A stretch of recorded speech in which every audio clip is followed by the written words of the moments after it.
Hi, I'm James Shillinglaw, and I'm here again with Bill McGee, who is a journalist, airline expert, author of Attention All Passengers, the Airline's Dangerous Descent, and How to Reclaim Our Skies. He's also the former editor-in-chief of Consumer Reports Travel Letter.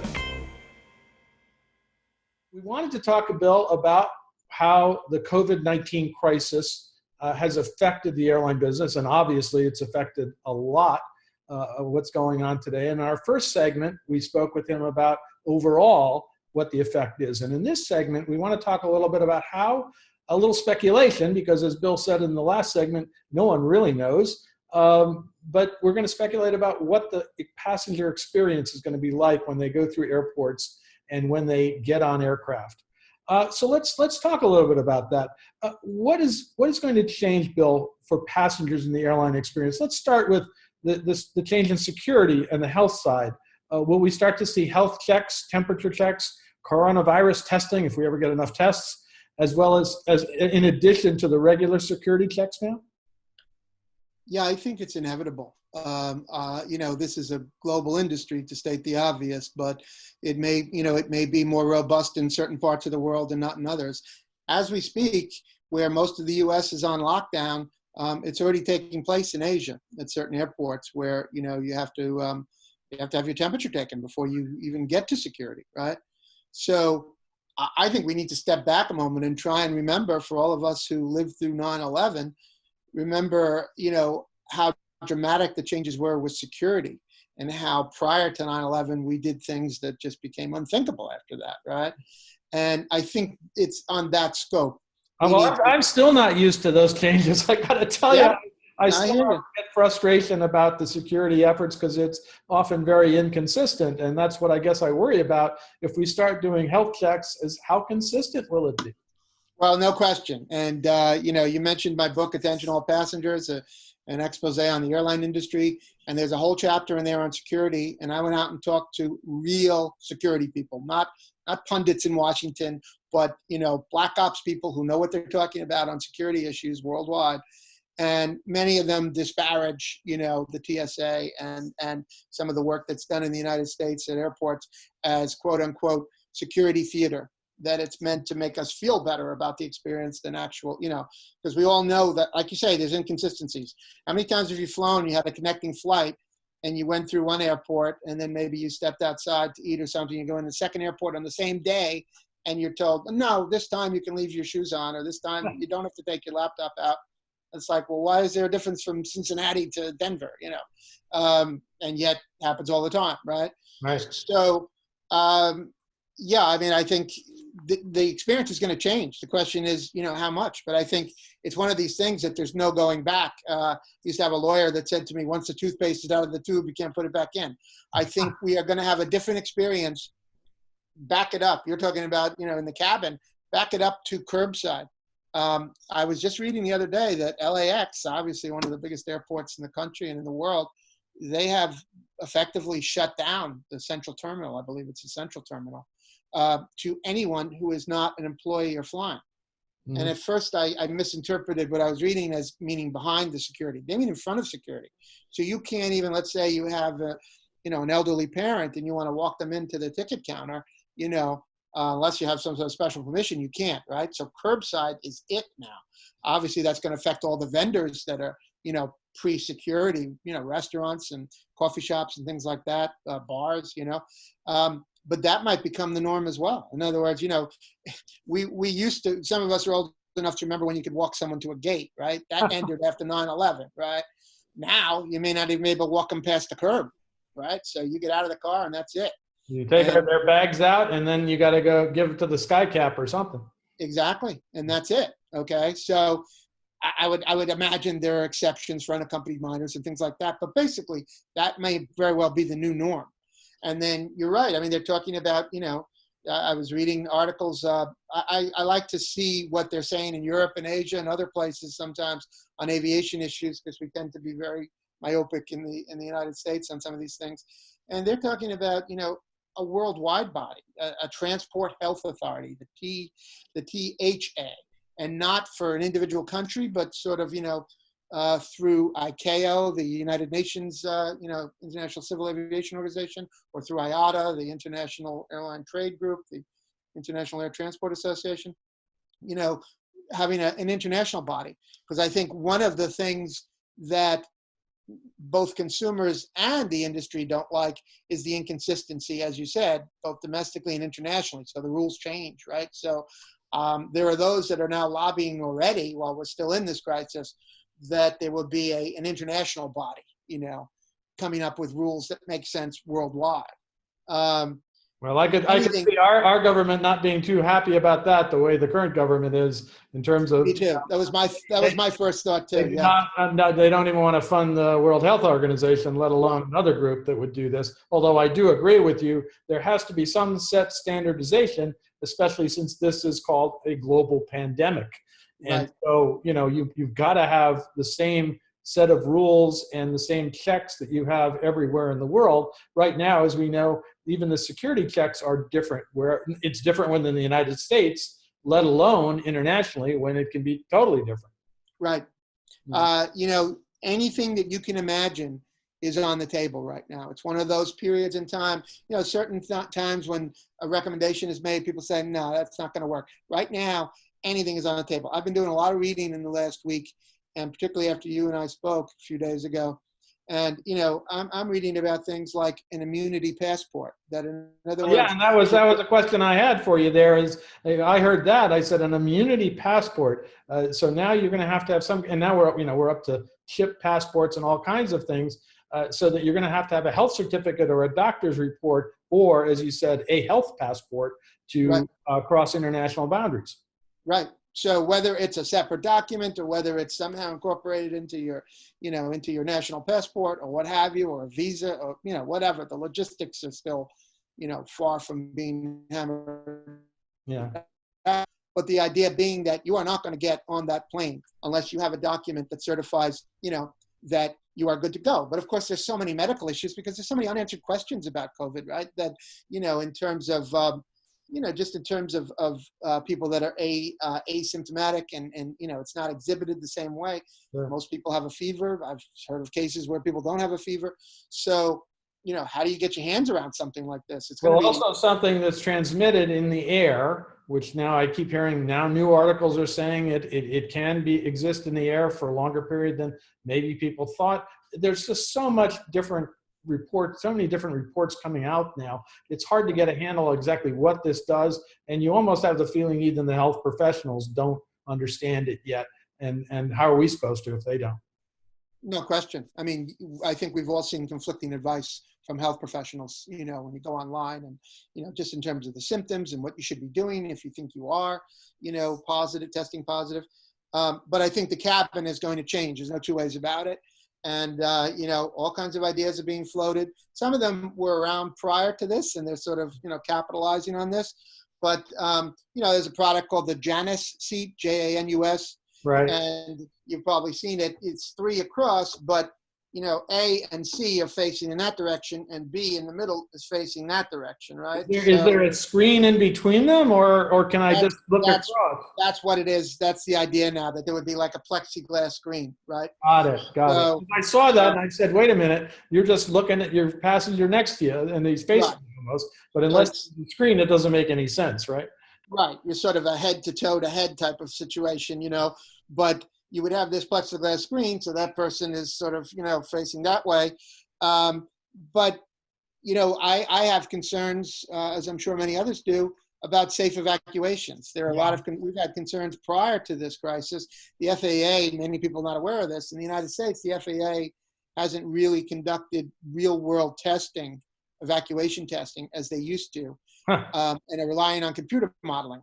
So when I'm wearing my Consumer Reports hat, which I'm not wearing today, Consumer Reports and other consumer organizations have been, getting with the FAA and trying to get more real-time testing. Look, we all know how the flying experience has changed in the last 20 years. The load factor, the carry-on baggage due to baggage fees, the tighter seats, all of that affects this. So a lot of questions have to be answered before you can just roll out some of these ideas. But there's no question the cabin experience is going to change. Well, absolutely there, I remember a few years ago, Air New Zealand put in some uniquely different seats and everybody talked about how this was the future. And of course, it didn't end up being the future. And I am constantly amazed at how long it takes to disembark an aircraft, regularly. It's just forever. It's 20 minutes to get if you're in the back. And everybody, of course, now, because they don't want to check their baggage and pay the $35 or whatever it is now, they bring as much as they can on the plane, right? So it makes it much more difficult. And then you are there confined next to everybody. I mean, if that was your goal, to separate passengers by putting in new seat configurations, what happens when you all get up to disembark the aircraft? Exactly, let alone in an emergency evacuation, but yeah, absolutely. And so, you mentioned how long it takes to disembark. Southwest, for example, part of the whole Southwest formula for decades now has been the quick turn, as we all know, right? And they prided themselves on 30-minute turns. I don't see quick turns in this environment because that in my book, Attention All Passengers, I devoted a lot of space to the issue of outsourcing. Some of it is outsourcing of maintenance, aircraft maintenance, but the airline industry has heavily outsourced many, many functions. And cleaning was one of the first decades ago. Now, a couple of weeks ago, I got a call from a reporter who said, how do you think the airlines are doing on cleaning aircraft during this crisis with COVID-19? And I said, I doubt an airline CEO could give you a straight answer without doing quite a bit of research, because that's something that airlines haven't done in-house for decades. Of course. I worked in the airline industry in the 80s and 90s. It wasn't being done by airline employees then, for the most part. So now you're going to have to rethink that. I think I saw Delta just put out a statement about how they're rethinking the cleaning of aircraft. I saw it too, yeah. And then I believe some international carriers, Qatar Airways, I think Emirates, I think we're actually supposed to have an article about this up soon, are rethinking, which means they may very well take back it from, outsourcing it, at least initially, unless there are companies that can, have certain standards that they can meet, that the airlines need, right? Right. And again, the idea of a quick turn, the idea of saying, well, we're going to do a heavy cleaning on the overnight, but then the rest of the day we'll just sort of, come through and pick up trash. That's not going to work anymore. I don't want to get too disgusting, but if you ever contemplate, and if you've worked in the industry and you know what goes on with pull down tray tables, you'd be very cautious. I'm talking about prior to COVID, right? We'll start with changing diapers on pull down tray tables, right? And from there, you can just imagine what else people do on them. So whenever I'm sitting next to someone and I see them open a bag of peanuts and put it on the tray table, that's, wow, really? You want to do that? They're living dangerously, as they say. No kidding. So, now with this, it's not going to be sufficient to say, well, the flight attendant's going to come around and pick up trash, or at some airlines where they say, hey, we want to keep costs low, so clean up after yourself. Not going to work. Not going to work. And, and it's not going to allay the fears of people who are like, you were talking about how they're learning, they're still learning about this virus. Well, it also, not only in the air, but also on hard surfaces. That's even scarier. Yeah. I'm reading things about hard surfaces for more than a day, right? 2 days, 3 days, you hear different things. Well, of course, if we ingest the disinfectant in our bodies, I hear that works, right? I'm not even going to touch it. Well, how can it survive if it doesn't survive with the disinfectant on the surfaces? How can it survive inside us? So then you're suggesting I'm not going to go political, though. Let's not talk about. So you're suggesting that flight attendants hand out a can of Lysol instead of a drink card, right? Well, we probably have to pay for it, but we'll see what happens. Oh, definitely. Ancillary fee. Ancillary fee. So, Lysol is extra. Well, as it is now, it really needs to be just for cleaning surfaces, because not everybody walks on board. Although I guess one of the first flights I took during this whole thing, somebody actually had that rare case of, hand cleaner, hand sanitizer, and they actually offered to clean my seat, which I thought was a lovely gesture before I sat down right next to the guy, but that's another story. Let's talk a little bit about the onboard experience a little more. Are we all going to be required to wear masks? Will food be served anymore? Will flight attendants really only be there if we have a problem? I mean, what is that going to change initially, or are we looking at it in the future or something like that? And also, what's going to be the difference between the different classes of flights within the aircraft, first, business, economy? Right. Don't forget premium economy, Yes. basic economy, right? So. Oh, yes. All the different classes I get, as we board, right? Right. Again, I think everything's on the table. I'm reading about, we were just joking about ancillary fees for Lysol.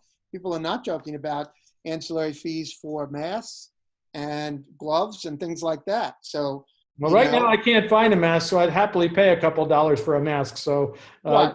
I can't. I go to Walmart, I go everywhere, and they no, masks. Oh, what a silly question. Well, but a couple of months from now, I mean, from everything we're hearing, production is ramping up, right?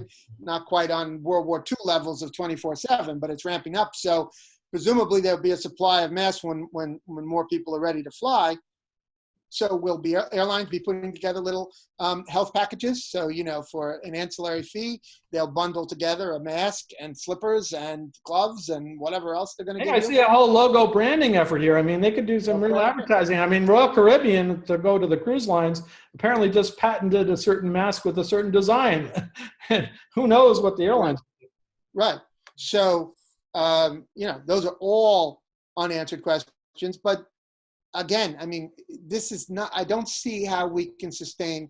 Look, I flew, the last time I flew was on March 3rd. I testified in Congress that day before the House Aviation Subcommittee, and it was about the airline experience, believe it or not. But it was really the last week before things changed dramatically. In fact, it may have been the last day. March 4th is really when things ramped up.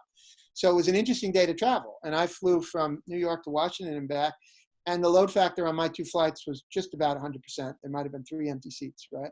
So it was in the high 90s. It was, let's call it 97%, okay?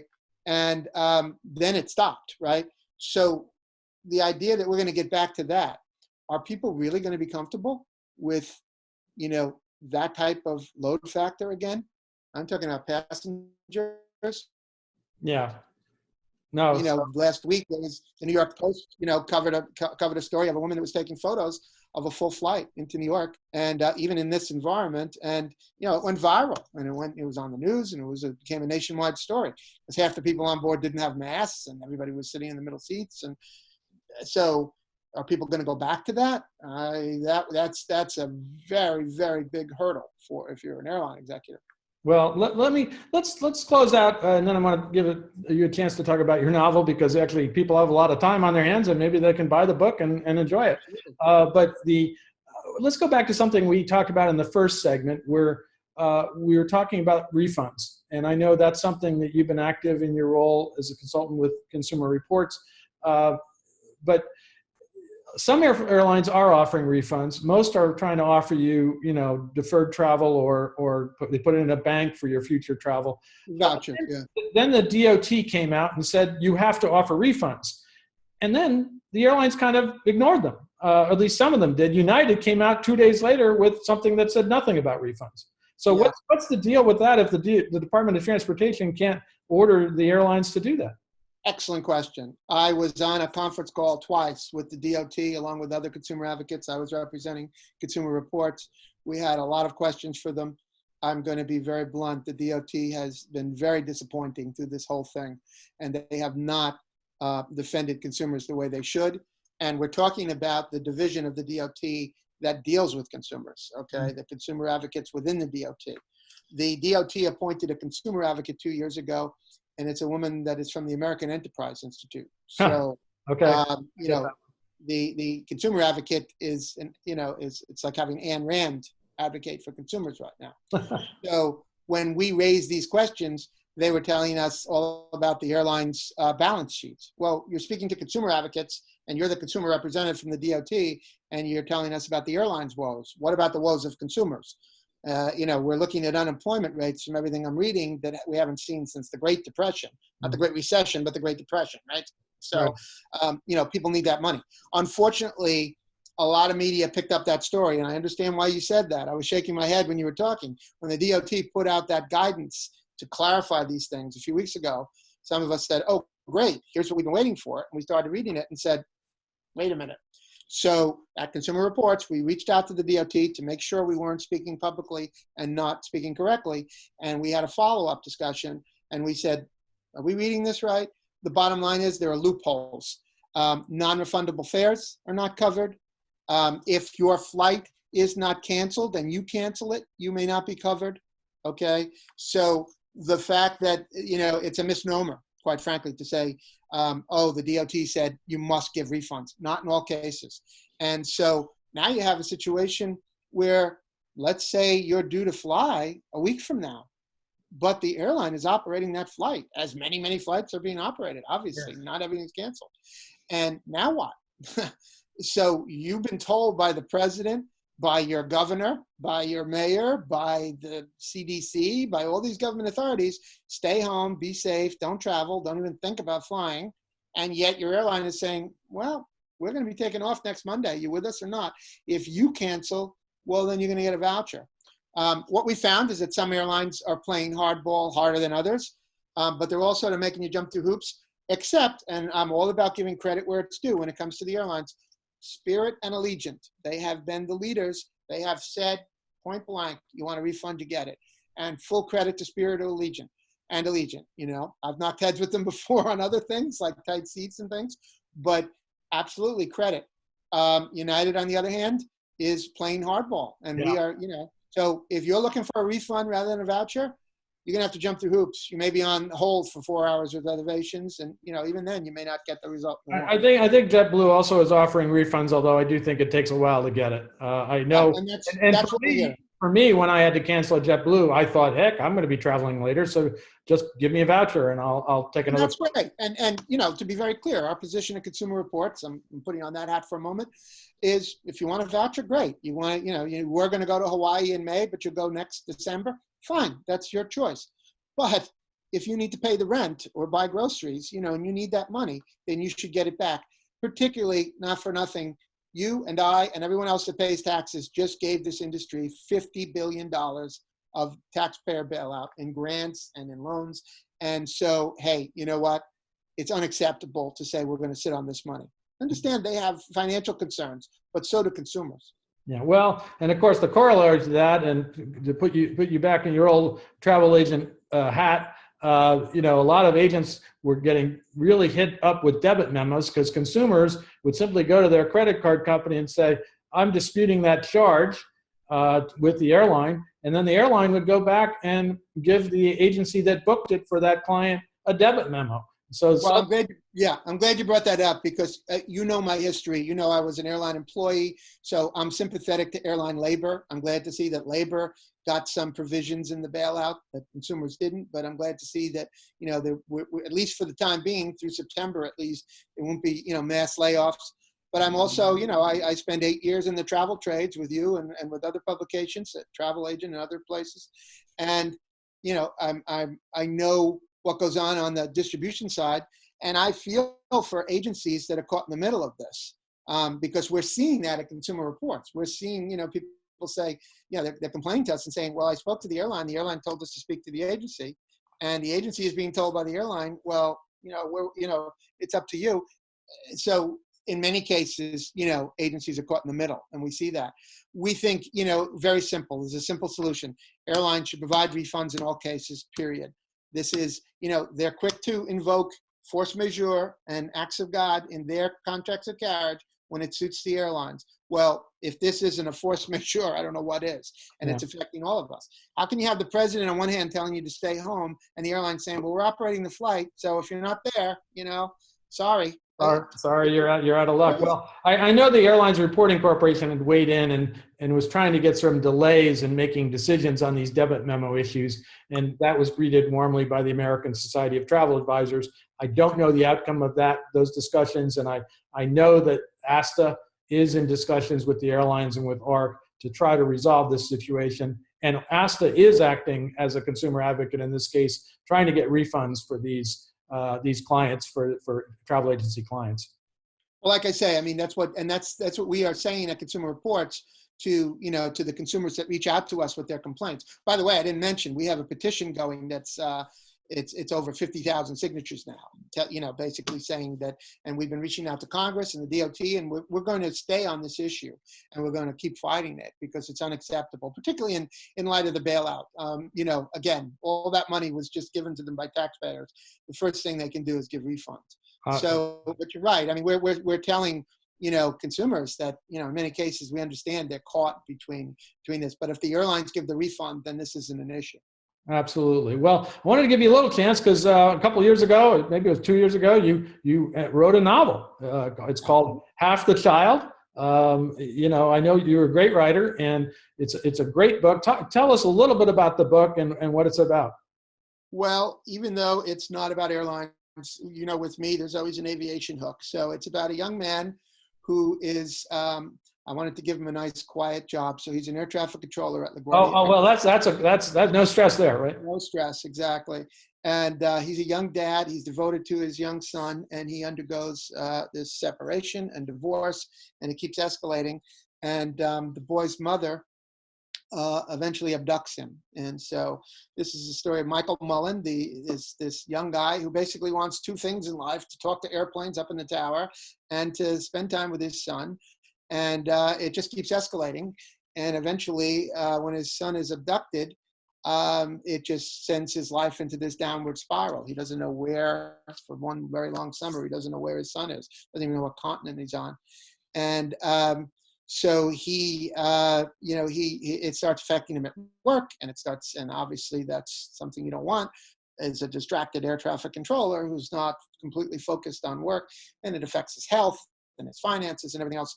But basically, I look at it as sort of a love story between a father and a child. And I had an agent that was representing it for a while at ICM, a big agency, and they did some research, and they found, shockingly, that there has not been a novel published in the United States about custody from a father's perspective. From a father's perspective, not from a mother's perspective. There's not been any fiction since 1973. Since Kramer versus Kramer, which many people know the movie with Dustin Hoffman and Meryl Streep, but it was a novel first. And that's almost 50 years ago that novel came out. And there are nonfiction books about custody, but there hasn't been a novel written from a father's perspective, amazingly. And so I had a lot of struggles trying to get it published. I eventually self-published because the conventional wisdom was, well, women buy books and they're not going to like this. So go to Amazon, Half the Child. You'll see it in print and Kindle, and you'll see, I think as of last week, it was something like 53 reviews. And I counted them up, and about 50 of them are from women who love the book. So there you go. It's about a loving, caring dad. Why would you not like that? Yeah, well, and also to get in touch with you, we're going to leave a contact here, which is the website for the book, and you can reach Bill if you want to comment on what he said today, or I don't know if you can buy the book on your website. Yes, you can. There are links there and if you don't want to do it on Amazon, through Barnes & Noble and other independent booksellers, halfthechild.com. Very simple, no punctuation, halfthechild.com. And there's a contact information for me there too. So anybody wants to get a hold of me there, that's easy to do. And coming very soon, hopefully within weeks, is going to be the audio version too. So I'm excited about that. And maybe the movie one of these days. We'll see what happens. Yeah, we're trying to get that going too. And the guy doing the audio, like me and like Michael, the fictional narrator, he's from Queens. So we got the accent down right. So he's got that nailed.